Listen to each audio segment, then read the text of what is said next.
বিসমিল্লাহির রহমানির রহিম। ইয়াকা নাবুদু ইয়াকা নাস্তাইন। দেশ ও প্রবাস যে যেখান থেকে বাংলা ভাষাভাষী মানুষ আমাকে দেখছেন ও আমার কথাগুলি শুনছেন, সকলকে জানাই আন্তরিক সালাম ও শুভেচ্ছা। আসসালামু আলাইকুম ওয়া রাহমাতুল্লাহ। আজ বর্তমান সময়ের বহুল আলোচিত ও আমার প্রবাস জীবনের সবচেয়ে বেশি যে প্রশ্নের সম্মুখীন আমি হয়েছি, সেই আলোচিত বিষয় ও প্রশ্নের উত্তর দেওয়ার জন্য আপনাদের সামনে আমি আসছি। আশা করি সকলে আমার সাথেই থাকবেন ইনশাআল্লাহ। বর্তমান সময়ে আমি দেখতে পাচ্ছি বাংলাদেশের সার্বিক পরিস্থিতির উপর নির্ভর করে বাংলাদেশ থেকে একটা বিপুল সংখ্যক মানুষ তারা তাদের জীবন জীবিকা নির্বাহের লক্ষ্যে প্রবাস জীবনে পাড়ি দিচ্ছে, বিশেষ করে সৌদি আরবে পাড়ি দিচ্ছে।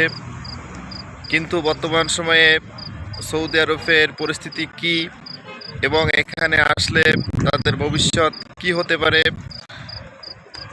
এবং তারা কিভাবে তাদের জীবন জীবিকা নির্বাহের লক্ষ্যে এসে বিপদের সম্মুখীন হতে পারে, সেই বিষয়কে কেন্দ্র করে আপনাদের সামনে কিছু কথা। বর্তমান সময়ে সৌদি আরবের পরিস্থিতি খুবই খারাপ, খুবই ভয়াবহ, খুবই সংকটপূর্ণ।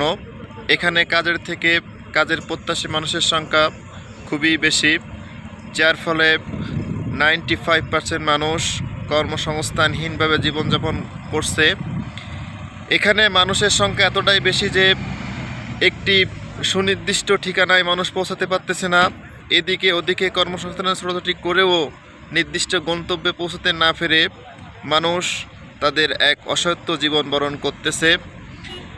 যখন একজন পিতা তার সন্তানকে, যখন একজন ভাই তার ভাইকে নিজেদের স্বপ্ন পূরণের লক্ষ্যে সৌদি প্রেরণ করতেছে, এবং যখন একজন সন্তান তার পিতার স্বপ্ন পূরণের লক্ষ্যে, যখন একজন ভাই তার ভাইয়ের স্বপ্ন পূরণের লক্ষ্যে এদেশে আসার ফলে তাদের কাঙ্ক্ষিত লক্ষ্যে পৌঁছানোর উদ্দেশ্যে কর্মসংস্থানের খোঁজ করতে করতে যখন কর্মসংস্থান পাচ্ছে না, যখন কর্মসংস্থান মিলতেছে না, তখন তারা এদেশের আইন বহির্ভূত বিভিন্ন কর্মকাণ্ডে জড়িয়ে পড়তেছে, যার ফলে তাদের জীবনে নেমে আসছে এক দুর্বিষহ জীবন।